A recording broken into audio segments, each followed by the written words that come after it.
President Biden releasing details of his COVID-19 response plan, including 10 executive orders. Meg Terrell joins us right now with more on that and what we've learned about the virus after 1 year of this pandemic. Meg, good morning.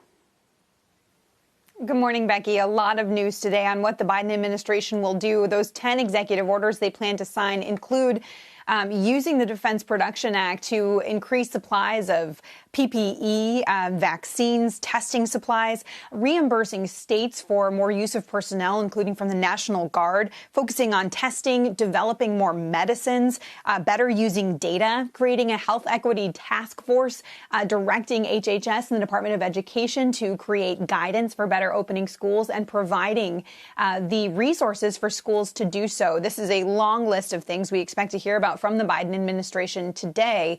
Guys, and it comes, of course, literally 1 year to the day since the CDC announced the first case of COVID on U.S. soil. That was January 21st, 2020, and this was before it was even called COVID. It was 2019 novel coronavirus at that time. Since then, of course, the country has recorded 24 million cases, and they have just started accelerating over the last few months. I reached out to 10 experts across public health, medicine, industry, and business for their reflections on the year behind us and the lessons that we've learned. And Dr. Paul Offit, a vaccine expert and infectious disease professor at CHOP in Philadelphia, saying it's not the winter respiratory virus that it was built to be. It is much more far-reaching and dangerous than that. Guys, but in that year, of course, we've also seen the rapid development of medicines and vaccines. We now have 2 medicines on the market for early disease and those antibody drugs from Regeneron and Eli Lilly. We've got at least 3 medicines being used in the hospitalized setting, from dexamethasone to Gilead's remdesivir, and another one from Eli Lilly. And of course, those 2 vaccines that are on the market, 3 more following in phase 3 trials. But those reflections from these experts really focusing on both what we've learned about the virus itself. Remember at the beginning, we were all wiping down our groceries because we thought this spread by droplets and spread like the flu.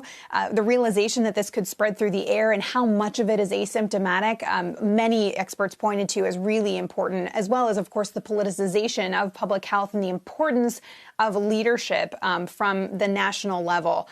Scott Gottlieb telling us the importance of public-private partnership and really focusing on the failures of testing in the early stages, saying that the refusal of CDC to pivot early to engage commercial labs and commercial test kits left us blind to the early spread.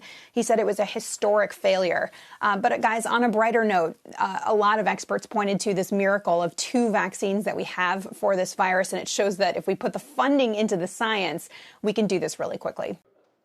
Shepard Smith here. Thanks for watching CNBC on YouTube.